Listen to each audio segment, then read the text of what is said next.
Welcome to mic TV. నేను మీ ప్రశాంత్. ప్రస్తుతం parliament election సమీపిస్తున్న వేళ ఒక పార్లమెంట్ పరిధి మాత్రం పెద్ద ఎత్తున చర్చకు వస్తూ ఉంది. కానీ నల్గొండ టికెట్ ఇవ్వకపోతే మాత్రం నేను పార్టీ మారతానంటూ కూడా సోషల్ మీడియాలో పెద్ద ఎత్తున ప్రచారం జరుగుతుంది. ఆయన ఎవరో కాదు, గుత్తా సుఖేందర్ రెడ్డి కుమారుడు గుత్తా అమిత్. ఇక ఆయన ప్రచారం నిజమేనా? ప్రచారంలాగా కొనసాగుతుందా? ఆయన భవిష్యత్ కార్యాచరణ ఎట్లా ఉండబోతుంది? ఇక మనతో పాటు ఉన్నారు. నమస్తే అండి. నమస్తే ప్రశాంత్. ఏంటి సార్, సోషల్ మీడియాలో పెద్ద ఎత్తున ప్రచారం జరుగుతుంది, మీకు బీఆర్ఎస్ నుంచి టికెట్ ఇవ్వకపోతే మాత్రం పార్టీ మారుతారనేది. ఇది ఏంటి, అసలు వాస్తవమా? పూర్తిగా అవాస్తవము. మాకు పార్టీతో అత్యంత మంచి సన్నిహిత సంబంధాలు ఉన్నాయి. ఏదున్నా జిల్లాలో రాజకీయాలు సమీకరణాలు ఇవన్నీ బేరీ చేసుకున్న తర్వాత మా పార్టీ అధినాయకత్వం ఏ నిర్ణయం తీసుకుంటే ఆ నిర్ణయానికి కట్టుబడి పనిచేస్తాను తప్ప ఏ విధమైన అల్టిమేటమ్స్కి కానీ లేకపోతే ఏ విధమైన ఇంకేదో కండిషన్స్ కూడా మేము పెట్టే ఛాన్స్ లేదు, అసలు అవకాశమే లేదు. ఇది పూర్తిగా వాస్తవం. నిజమే సార్. అంటే దాదాపు 7 అసెంబ్లీ సెగ్మెంట్లు ఉంటే ఒక సెగ్మెంట్ మాత్రం గెలిచింది, ఇంకా మిగతా 6 ఓడిపోయింది. ఇప్పుడు ప్రస్తుతం ఉన్న కాంగ్రెస్ బలంగా కనబడతా ఉంది. ఆ బలమైన కాంగ్రెస్ను ఎదుర్కోవడంలో ఇక మీ పాత్ర ఎంత ఉండబోతుంది? దానికి సంబంధించి నిజంగా మీకు టికెట్ ఇస్తే ఎట్లా ఉండబోతుంది అంటే ఏం చెప్తారు? అంటే పార్టీ, నేను మా అధినాయకత్వానికి చెప్పింది ఒకటే, ఒకవేళ మీరు నాకు అవకాశం ఇచ్చినట్టయితే నేను సిన్సియర్గా నా ప్రయత్నం నేను చేస్తాను. మీరు అన్నట్టు పోయిన అసెంబ్లీ ఎలక్షన్స్లో మా దగ్గర 7 సెగ్మెంట్లకు కానీ 6 సెగ్మెంట్లు గెలిచినాయి. కానీ మీరు జస్ట్ ఒక 4-5 సంవత్సరాల ముందు పోయి ఆలోచన చేస్తే 2018లో కూడా మేము 6 సెగ్మెంట్లు గెలిచినాం, వాళ్ళు 1 సెగ్మెంట్ గెలిచినారు. పార్లమెంట్కి వచ్చేసరికి వాళ్ళు గెలవడం, మేము ఓడిపోవడం జరిగింది. సో అది ఇంతకుముందు కూడా జరిగింది. కాబట్టి అంతిమ నిర్ణేతలు ప్రజలే. కాబట్టి మేము చేయదలుచుకుంది ఏంది, మేము చేసింది ఏంది అనేది ప్రజలకు చెప్పుకొని ప్రజలను ఓట్లు అడుగుతాము. ఎండ్ ఆఫ్ ది డే ఆయన నిర్ణేతలు ప్రజలే. కాబట్టి గెలుపటం అనేది రాజకీయాల్లో సహజం. మా ప్రయత్నం మటుకు మేము సిన్సియర్గా చేస్తాం, నాకు ఒకవేళ అవకాశం ఇచ్చినట్టే. సార్, ఎందుకు ఈ ప్రచారం జరుగుతుంది? నిజంగా మీరు పార్టీ మారబోతున్నారు, ఇక మీకు టికెట్ రాలేదు, ఇంకా మిగతా చాలా మంది ఆశావాహులు ఉన్నారు, వాళ్ళకు మాత్రమే వెళ్ళబోతుంది అనేది మాత్రం ప్రచారం జరుగుతుంది. అంటే ఈ ప్రచారం వెనుక ఎవరు ఉన్నారంటే మీరు ఏం చెప్తారు? అసలు ఇది ఎక్కువ మటుకు ఎలక్షన్ టైం కాబట్టి మీడియాలో స్పెక్యులేషనే, ఇందులో అంతకంటే మించి వేరే ఇదేం లేదు. అయితే మనకు ఎలక్షన్ కాబట్టి న్యాచురలీ మా పార్టీ అనేది ఎస్టాబ్లిష్డ్ రీజనల్ పార్టీ. భారతదేశంలో అత్యంత బలం ఉన్న కార్యకర్తల బలం ఉన్న 60 లక్షల పైగా సభ్యత్వాలు ఉన్నాయి మా దగ్గర. సో మంచి నాయకత్వం ఉంది మాకు. మొన్నటి వరకు అధికారంలో కూడా ఉన్నాం. ప్రజలు కూడా మాకు ఒక పర్యాయం ఎక్స్ట్రా కూడా ఇచ్చినారు. అంటే మేము ఒకసారి చేసిన తర్వాత రెండోసారి కూడా మాకు అవకాశం వచ్చింది. అనుకోని కారణాల వల్ల, మేము చేసిన కొన్ని తప్పిదాల వల్ల అనుకోండి, కొద్దిగా కాంగ్రెస్ పార్టీ చేసిన కొద్దిగా ప్రచారం వల్ల అనుకోండి, మాకు కొద్దిగా ఇబ్బంది అయింది అసెంబ్లీ ఎలక్షన్స్లో. భవిష్యత్తులో అలా జరుగుతుందని చెప్పేసి నేను అనుకోవట్లేదు. కానీ ఎలక్షన్స్ అనగానే, పార్లమెంట్ ఎలక్షన్స్ అనగానే మా పార్టీ ఎస్టాబ్లిష్ పార్టీ కాబట్టి న్యాచురలీ పార్టీ కోసం అని చెప్పేసి కష్టపడి పనిచేసిన ఉద్యమకారులు అయితేనేమి, కార్యకర్తలు అయితేనేమి, నాయకులు అయితేనేమి అందరూ కూడా టికెట్లు ఆశిస్తారు. దాంట్లో తప్పేం లేదు కదా. నేను ఆశించవచ్చు, నాతో పాటు ఇంకొక 4-5 ఎంతమంది అయినా ఆశించవచ్చు. అంతిమ నిర్ణయం అనేది మా పార్టీ అధినాయకత్వాన్ని కాబట్టి వాళ్ళు ఏ విధమైన నిర్ణయం తీసుకున్నా, నాకు ఏ బాధ్యత అప్పచెప్పినా, లేకపోతే ఇంకొకరికన్నా టికెట్ ఇచ్చి వాళ్ళ గురించి, వాళ్ళ విజయాన్ని గురించి ప్రయత్నం చేయమని చెప్పినట్టు, ఒకవేళ నాకేదైనా అట్లాంటిది ఏదైనా బాధ్యత చెప్పినా నేను 100%గా దాని కమిట్మెంట్తో పనిచేస్తాను. దీంట్లో ఏ విధమైన కన్ఫ్యూషన్ కూడా స్కోప్ లేదు. పార్టీ మార్పు గురించి కానీ లేకపోతే ఇంకేదో మనకు ఆల్టర్నేటివ్ ఆలోచన ఉందనే దానికి కూడా అది పూర్తిగా అవాస్తవం. దాంట్లో ఏది కూడా అది 100% సత్య దూరం. ఓకే, పార్టీ తోట ఉండబోతున్నారా? 100% అసలు మనకు ఇంకొక ఆలోచన కూడా లేదు. ఎందుకంటే మీకు ఇంకా భవిష్యత్తు చాలా ఉంది. ఇక రాజకీయాలలో ఇంకో దాదాపు 40 ఏళ్ల వరకు మీరు ఇంకా రాజకీయాలలో కొనసాగే పరిస్థితి కనబడతా ఉంది.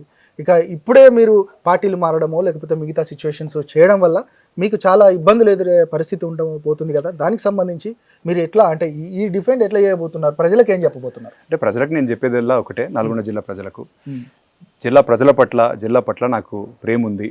ప్రజలకి ఏదో ఒకటి చేయాలని చెప్పేసి మన సర్వీస్ కానీ లేకపోతే ఒక తపన ఉంది. ఎందుకంటే నేను వ్యాపార రంగంలో రీజనబుల్గా కుదురుకున్నాను. నా వచ్చే 25-30 సంవత్సరాలు ఆఫ్ నా కెరియర్ ఏదైతుందో ఖచ్చితంగా ప్రజలకు సేవ చేయాలా, ఒక మంచి లెగసీ మా నాన్న క్రియేట్ చేసినటువంటి ఏదైతే పొలిటికల్ లెగసీ ఉందో దాన్ని కంటిన్యూ చేయాలా. తను నమ్ముకున్న కార్యకర్తలు అయితేనేమి, లేకపోతే మా నాయకులు అయితేనేమి, మా పార్టీ కార్యకర్తలు అయితేనేమి, అందరికీ అండగా బలంగా నేను కూడా ఉండాలని చెప్పేసి ఒక నిర్ణయం తీసుకొని రాజకీయాల్లోకి రావడం జరిగింది. కాబట్టి మా పార్టీ పట్ల నాకు అంత ప్రేమ ఉంది, మా జిల్లా పట్ల, మా ప్రజల పట్ల అంత ప్రేమ ఉంది. కాబట్టి నేను 100% నా వంతుగా ఏదైతే పార్టీ నాకు ఏ ఆదేశం ఇచ్చినా నేను దాని ప్రకారం పనిచేస్తాను తప్ప ఏదో ఒకసారి అవకాశం ఇచ్చినా ఒకసారి అవకాశం. ఎందుకంటే రాజకీయాల్లో మా నాన్నకు కూడా ఒక 10-15 సంవత్సరాలు పోరాటం చేస్తే కానీ ఆయనకు అవకాశం రాలేదు. నేను రాజకీయాలకు కొత్త, గడిచిన 2 సంవత్సరాల్లో నేను కొంచెం యాక్టివ్ దాదాపుగా నా వ్యాపారం నుంచి నేను దీంట్లోకి రావడం జరిగింది. కాబట్టి మనిషికి ఆశ ఉండొచ్చు, అత్యాశ ఉండకూడదు. సో నాకు ఇప్పటికిప్పుడు ఏదో కావాలా, ఖచ్చితంగా నేను ఇది కావాలని చెప్పేసి నేనైతే కోరుకోవడం లేదు. కాకపోతే నాకు అవకాశం ఇస్తే మటుకు ఖచ్చితంగా నేను ప్రయత్నం చేస్తానని చెప్పేసి మటుకు అక్కడి వరకు నాకు క్లారిటీ ఉంది. ఇవ్వకపోయినంత మాత్రాన నాకేం తొందర ఏం లేదు, నాకు వయసు ఉంది, నాకు ఓపిక ఉంది, ప్రజలకు ఏదో మంచి చేయాలని చెప్పేసి ఒక తపన ఉంది. కాబట్టి నేను దానికోసం నాకు ఏ వంతుగా ఏ బాధ్యత తప్ప చెప్పినా నేను 100% ఫుల్ఫిల్ చేస్తాను. సార్ ఇంకొకటి ఏంటంటే ఇక మిమ్మల్ని అడ్డుకునే వాళ్ళు ఎవరైనా ఉన్నారంటే మీకు పూర్తిగా జగదీశ్వర్ రెడ్డికి కొంత విభేదాలు ఉన్నాయనేది మాత్రం ప్రచారం జరుగుతూ ఉంది. నిజంగా మీకు ఆయనకున్న విభేదాలు ఏంటి అంటే? ఏ విధమైన విభేదాలు లేవు. మేమందరం కూడా అన్నదమ్ముల్లాగా జగదీష్ అన్నని నేను కూడా ఈ మధ్యనే కూడా కలవడం జరిగింది. కాకపోతే రాజకీయాల్లో చిన్న చిన్న వాళ్ళు వీళ్ళు చెప్పేవి కొద్దిగా అటు ఇటు ఉంటాయి తప్ప దాంట్లో పెద్దగా ఏదో వాస్తవాలు ఉందని చెప్పేసి ఏం లేదు. పూర్తిగా మీడియా స్పెక్యులేషన్. 100% నాకు ఒకవేళ నేను తను కలిసినప్పుడు కూడా చెప్పిన అన్న నాకు ఒకవేళ పార్టీ అవకాశం ఇస్తే నేను మీ లీడర్షిప్లో పనిచేస్తాను మీకు, ఎందుకంటే నేను ఇంకా నేర్చుకుంటున్నా, నాకు ఇంకా మీలాంటి ఎక్స్పీరియన్స్ ఉన్న వాళ్ళలో నేను నాన్న దగ్గర నుంచి నేర్చుకున్నా, మీ దగ్గర నుంచి కూడా 100% నేర్చుకుంటా. సో మీరు ఎటువంటి అవకాశం ఇచ్చినా మీ సపోర్ట్ కూడా నాకు కావాలా, మీ బ్లెస్సింగ్స్ కూడా కావాలని చెప్పేసి నేను కోరడం జరిగింది.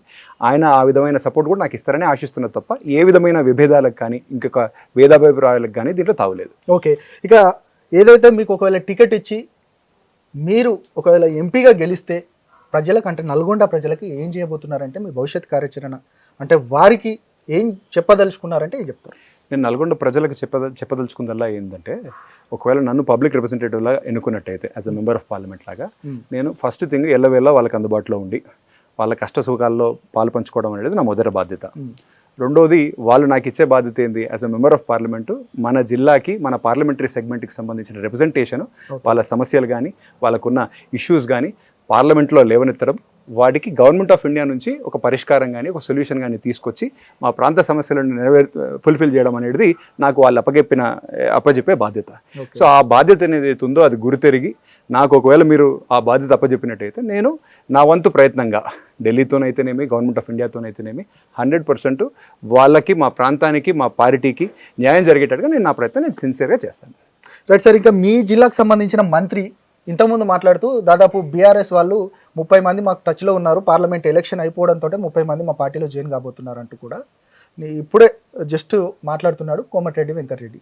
ఈ వార్తను మీరు ఎట్లా చూస్తారు అసలు? అంటే వెంకటరెడ్డి గారు చాలా సీనియర్ నాయకులు, ఒక 5 సార్లు ఎమ్మెల్యేగా ఒకసారి ఎంపీగా చేసినారు పెద్దలు. ఆయన గురించి నేనేదో కామెంట్ చేయడం అనేది సరికాదు. అయినా సరే ఆయన మాట్లాడింది నేను కూడా ప్రాపర్గా చూడలేదు. కాకపోతే ఏదైనా ఎవరైనా సరే, అది నేనైనా సరే ఇంకెవరైనా సరే తొందరపాటులో ఎవరు కూడా మాట్లాడకూడదు. ఎందుకంటే మాది కూడా ఎస్టాబ్లిష్డ్ పార్టీ, మా పార్టీ నాయకత్వానికి మంచి కార్యకర్తల బలం, నాయకుల బలం ఉంది. ప్రజలు మాకు ఆశీర్వదించి ఒక 39 మంది ఎమ్మెల్యేలను మమ్మల్ని గెలిపించినారు. ఒక బాధ్యతాయుత ప్రతిపక్షంగా మేము ఒక నిర్మాణాత్మక పాత్ర అసెంబ్లీలో పోషిస్తాం. సో దాంట్లో మాకు ఏ విధమైన ఇబ్బందులు కానీ లేకపోతే మా పార్టీని చీల్చడం కానీ మేము ఇంకేదో ఆలోచన చేయడం కానీ జరుగుతాయని చెప్పేసి నేనైతే అనుకోవట్లేదు. ఎందుకంటే ప్రజలు ఒక స్పష్టమైన తీర్పు ఇచ్చినారు. ఆ తీర్పుకి మేమందరం కూడా శీర్షావిస్తూ మాకు అప్పచెప్పిన బాధ్యతను మేము ఫుల్ఫిల్ చేస్తాం, మా పార్టీ తరఫున కానీ మా శాసనసభ పక్షం అయితేనేమి. దీంట్లో ఇంకేదో వేరే ఆటుపోట్లు ఉంటాయని చెప్పేసి నేనైతే అనుకోవట్లేదు. ఓకే, ఇప్పుడు మీకు టికెట్ కావాలని కూడా ఆశిస్తున్నారు, దాంట్లో తప్పలేదు. టికెట్ వచ్చి మీరు గెలవడం లేదని అంటే ఇంకేదైనా విషయాలు జరగడం పక్కన పెడితే రాష్ట్రంలో కాంగ్రెస్ పార్టీ అధికారంలో ఉంది. ప్రస్తుతం పార్లమెంటు ఎలక్షన్ తర్వాత ఏ విధమైన మార్పులు వస్తాయో మాత్రం రాజకీయ సమీకరణాలు ఏ విధంగా మారుతాయో మనం చెప్పలేము. పార్టీ భవిష్యత్తు ఎట్లా ఉండబోతుంది బీఆర్ఎస్ పార్టీకి సంబంధించి మీ అంచనా ఏంటి అసలు? అంటే మీరు జస్ట్ ఒకసారి బేరీ చేసుకుంటే ఒక 4 రోజుల ముందు మొత్తం భారతదేశంలో రీజనల్ పార్టీస్లో అంటే ప్రాంతీయ పార్టీలలో అత్యంత బలమున్న పార్టీ ఏదైనా ఉంది అని అంటే అది తెలంగాణ రాష్ట్ర సమితి ఆర్ భారత రాష్ట్ర సమితి. సో ఏదో ఒక ఎలక్షన్లో మేము కొద్ది సీట్లతోటో లేకపోతే ఒక 1.85% ఓట్లతోనో ఓడిపోయినంత మాత్రాన ఏదో జరిగిపోతుంది, పరిణామాలు వేగంగా మారిపోతున్నాయి అని చెప్పేసి మీరు అనుకుంటే అది పొరపాటు అవుతుంది. ఎందుకంటే మాకు చాలా కార్యకర్తల బలం, ప్రజల బలం ఉంది. ఇంకా కూడా మాకు 37% ఓట్లు మాకు తెలంగాణ రాష్ట్ర ప్రజలు కట్టబెట్టినారు. కాంగ్రెస్కి మాకు ఒక 4 లక్షల ఓట్ల తేడానే ఉంది తప్ప అంతకంటే మించలేదు. కొద్దిగా ఎలక్షన్ల టైంలో మేము చేసిన కొన్ని పొరపాట్లు అయితేనేమి, కాంగ్రెస్ ఇచ్చిన హామీల వల్ల ప్రజల్లో కొద్దిగా మార్పు రావడం, మేము కూడా కొన్ని లోటుపాట్లు 2 పర్యాలు అధికారంలో ఉన్నాం కాబట్టి మా పార్టీ నిర్మాణంలో కూడా కొన్ని లోటుపాట్లు జరిగినాయి. వీటన్నింటినీ మేము గడిచిన వారం 10 రోజుల నుంచి మేము సమీక్ష చేసుకుంటూ భవిష్యత్తులో ఏ విధంగా మనకు ప్రజలను, ఎందుకైతే మనం కొద్దిగా ప్రజలను మనం కొంచెం దూరం చేసుకున్నట్టు జరిగిందో అట్లా కాకుండా చేయాలంటే ఇంకేం చేయాలనే దాని మీద మేము ఒక కార్యక్రమం రూపొందించుకొని ప్రజల్లోకి వెళ్తాం. ప్రజల్లో ఉంటాం, ప్రజల పక్షాన్ని కొట్లాడతాం. ఎందుకంటే మాది ఉద్యమ నేపథ్యం ఉన్న పార్టీ, ప్రజల నుంచి ఉద్యమం నుంచి వచ్చిన పార్టీ కాబట్టి అంతిమంగా ఏ రాజకీయ పక్షమైనా చేయాల్సింది ఏంటంటే ప్రజలే, ఎవ్రీథింగ్ ఇస్ ఫర్ పీపులే కాబట్టి ప్రజల్లోనే ఉంటాము. ప్రజల్లోనే ఉన్నంత మాత్రాన ఒకవేళ ఉంటాం కాబట్టి మాకు అందులో ఏదో ఇబ్బంది అవుతుందని చెప్పేసి మేమైతే అనుకోవట్లేదు. ఇక నిన్న ఏదైతే కేటీఆర్ మీ వర్కింగ్ ప్రెసిడెంట్ ఉన్నారో కేటీఆర్ కూడా మీ ఇంటికి వచ్చారు, ఎలాంటి ఇండికేషన్ ఇస్తున్నారు? ఖచ్చితంగా టికెట్ ఇస్తామని అన్నారా, లేకపోతే ఏమి అసలు మీ మధ్యలో జరిగిన సంభాషణ ఏంటి?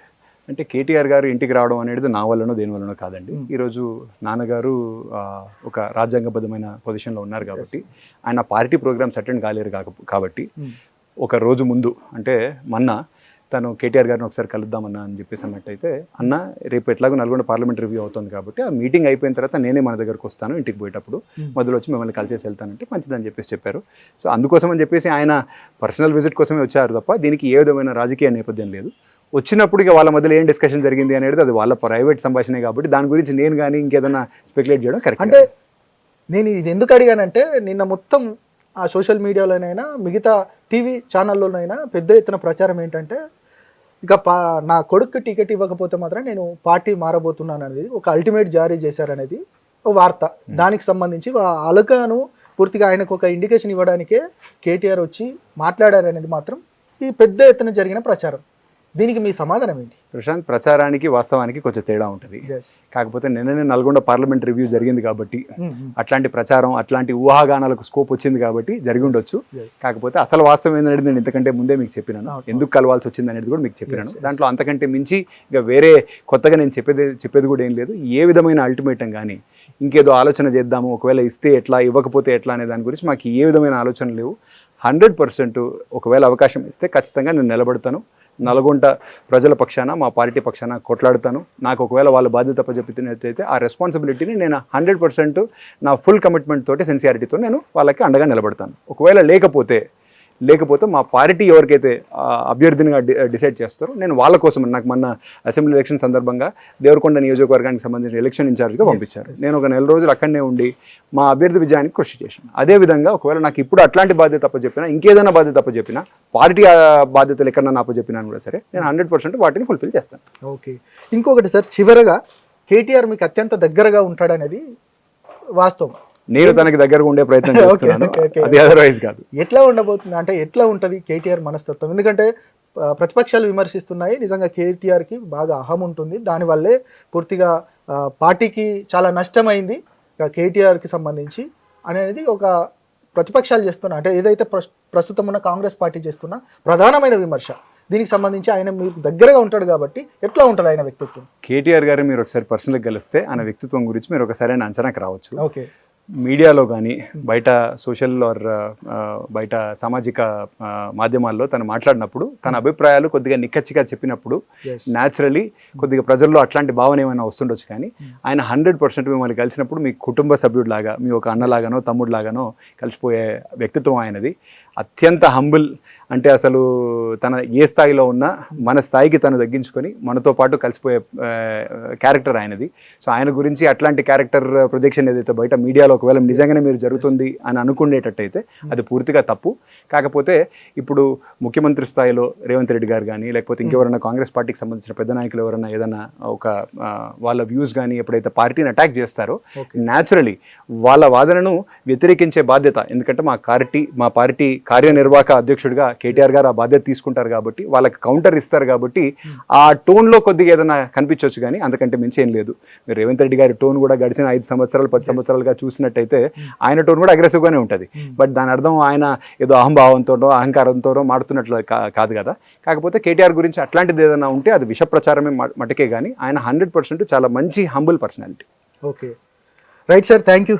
ఖచ్చితంగా ఒకవేళ భవిష్యత్తులో మీకు టికెట్ రావాలి, ఆ తర్వాత టికెట్కి సంబంధించి మీరు ఖచ్చితంగా అక్కడ గెలిచి ప్రజలు ఏదైతే ఎదుర్కొంటున్న సమస్యలపైన మీరు ఆ సమస్యలను పరిష్కరించడంలో మీ వంతు పాత్ర పోషించాలని కూడా మేము కోరుకుంటున్నాం సార్. Thank you. ఇది మొత్తానికైతే ఏదైతే ప్రచారం జరుగుతుందో అదంతా అవాస్తవం. ఇక మేము పార్టీ మారడం లేదు, దాదాపు నాకు 40 సంవత్సరాల ఇంకా రాజకీయ భవిష్యత్తు ఉంది, ఖచ్చితంగా బీఆర్ఎస్ తోటే నేను కొనసాగుతాను. ఇక ఒకవేళ పార్టీ టికెట్ ఇస్తే మాత్రం ఖచ్చితంగా హానెస్ట్గా పోటీ చేసి ఇక అక్కడ ఉన్న ప్రజా సమస్యలపైన నిరంతరం ఫైట్ చేస్తాను, ఆ సమస్యలను తీర్చడానికి అంటే నా పాత్ర నేను పోషిస్తానంటూ కూడా అమిత్ చెప్తున్న పరిస్థితి కనపడతా ఉంది.